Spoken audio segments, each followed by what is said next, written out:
عشق ہو گیا اپنی کزن سے, اور ہر وقت وہ میرے دماغ میں بسی رہتی ہے. واقعی بھی پرانا, اس وقت موبائلوں کا زیادہ استعمال نہیں ہوتا تھا, اور میرے دماغ میں وہ گھس گئی ہے. ڈیلی ویڈیوز دیکھنے کے لیے ہمارے چینل اسلام گھر کو سبسکرائب کریں. کہ ایک طالب علم جو تھا نا, پڑھائی میں دلچسپی نہیں لے رہا تھا, پڑھائی میں حالانکہ بہت ذہین تھا. جو معاشرے کی اصلاح چاہتے ہیں نا, ان کا ایٹیٹیوڈ یہ ہوتا ہے, حالانکہ ذہین ہے, پڑھ نہیں رہا. استاذ نے کبھی ایک تھپڑ, کبھی وہاں سے تھپڑ, ابا بھی کوٹ رہے ہیں پکڑ کے اس کو. تو کہہ رہے مجھے بتایا کہ یار اس کو مارتے رہتے ہیں. تو میں نے جو ہے اس کو سائڈ پہ لے کر گیا. میں نے کہا بھائی پہلی بات میں گارنٹی دیتا ہوں آئندہ تم پہ کوئی ہاتھ نہیں اٹھائے گا. لڑکے کی عمر ہوگی 16-17 سال, بالکل ینگ. کہہ رہے میں نے کہا ہاتھ نہیں اٹھائے گا. تمہیں اتنا شوق ہے پڑھنے کا, تم پڑھتے کیوں نہیں ہو؟ عزت دی نا اس کو, اور کہا کہ دیکھو جو تمہارے دل میں بات ہے مجھے بتاؤ, میں تمہاری عزت کی بھی حفاظت, تمہارے راز کی بھی حفاظت کروں گا, کیونکہ تم تو بہت اچھا پڑھتے تھے, اچانک کیا ہو گیا تمہیں؟ کوئی میڈیکلی کوئی پرابلم ہو گئی ہے, کچھ بھی ہو گیا ہے, میں پہلی بات تمہارا راز رکھوں گا, تمہیں ذلیل نہیں کروں گا.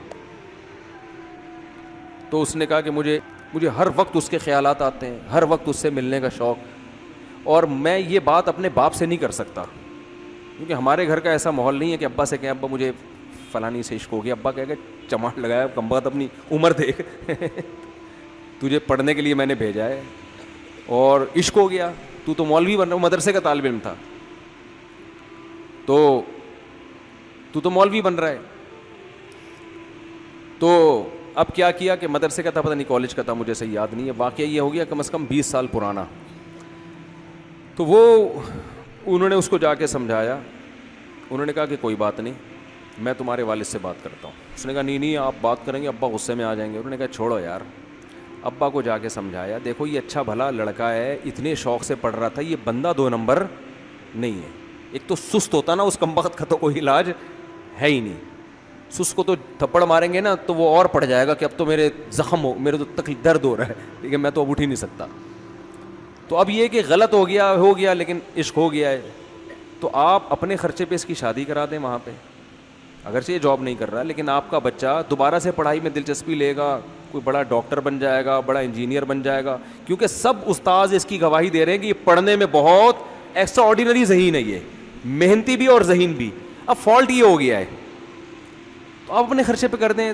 جب یہ کمانا شروع کرے گا تو کھلائے گا نا بیوی کو.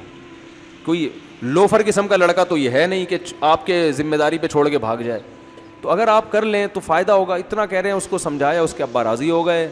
ابا نے اپنے خرچے پہ شادی کر لی. کہہ رہے ہیں دوبارہ سے اتنا ماشاءاللہ پڑھ کے دیا, وہ اتنا ذہین, اس کے دماغ سیٹ ہو گیا نا, سیٹنگ پہ آ گیا. ہاں وہ رشتے سے انکار کر دیتے, وہ لڑکی والے راضی نہ ہوتے, تو پھر لڑکی والوں سے ریکویسٹ کی جاتی, پھر بھی راضی نہ ہوتے, پھر چترول بنتے تھے. بیٹا جب نہیں دے رہے تو اب تو ہٹانا وہاں سے دماغ. یہ تھوڑی کہ کوئی بھی کسی پہ لٹو ہو جائے تو بس وہ ہو گیا تو مل جائے گی, نہیں.